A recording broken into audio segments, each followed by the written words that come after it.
Question 81. Over a period of years, property belonging to Leicester that borders the Salton Sea has land exposed to the air as the water is evaporating, adding to the property area. This newly accessible land belongs to Leicester according to the principle of A. Accession, B. Avulsion, C. Reliction, D. Both A and C. Correct answer is D. Both A and C. Accession. This is the general principle that allows a property owner to acquire ownership of things that are added to their property naturally or by human action. In this case, the land exposed by the evaporating water is an addition to Leicester's property. Reliction. This is the specific term for the increase in land area due to the gradual and permanent withdrawal of water from a body of water, like the Salton Sea in this case. It's a type of accession. Since reliction is a specific type of accession, both terms apply here. Question 82. Consideration, which each party must abide by to enforce the contract, can be in the form of the following. A. Cash. B. A promise to commit a certain act. C. A promise to not commit a certain act. D. All of the above. Correct answer is D. All of the above. Consideration in contract law is something of value exchanged between parties that makes the contract legally binding.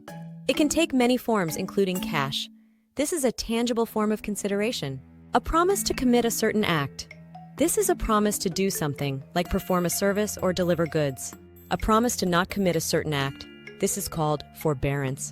Promising not to do something you have a legal right to do, like not filing a lawsuit or not competing with a business, can also be valid consideration. You are giving up a legal right. Question 83. A broker is never allowed to A. Accept a commission from both the seller and the buyer. B. Direct an employee who is not a salesperson to perform clerical duties at the broker's office. C. Act as an escrow. D. None of the above. Correct answer is D. None of the above. Brokers can do all of the things listed under certain circumstances. A. Accept a commission from both the seller and the buyer. This is called dual agency, and it's permissible with the informed, written consent of both parties. It's not never allowed. B. Direct an employee who is not a salesperson to perform clerical duties at the broker's office.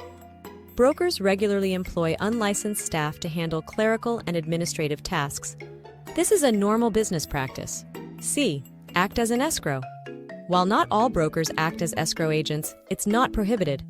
Some brokers, especially in smaller markets, may also handle escrow functions or have a related escrow company. Also, in some states, a broker can hold earnest money in a trust account. Question 84. Rupert has leased farmland for 7 years to grow peaches on property owned by Jeffrey. When Jeffrey dies a few days after planting season ends, his heirs inform Rupert they will no longer be renewing Rupert's lease because they wish to farm the land themselves. However, Rupert retains the right to harvest his peaches and take them with him under A. Eminent domain. B. The doctrine of emblements. C. Implied prescription. D. Trade fixtures law.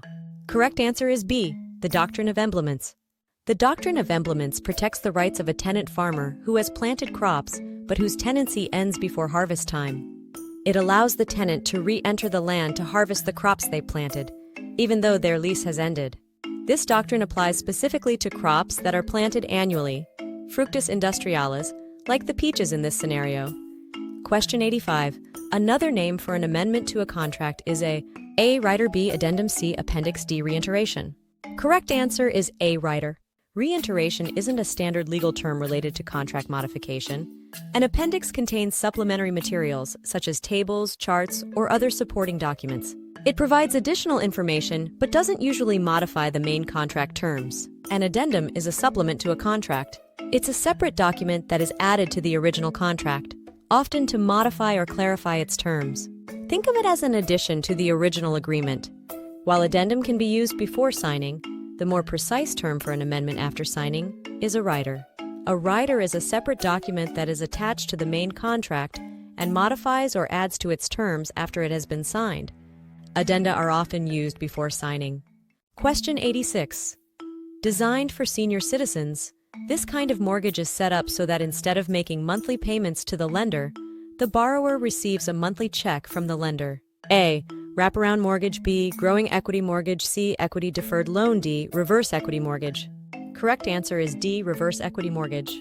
Sometimes called a reverse annuity mortgage, T-reverse mortgage allows homeowners aged 65 or older to borrow against the equity in their home without having to make monthly payments. Instead, they receive funds from the lender, either as a lump sum, monthly payments, a line of credit, or a combination of these options.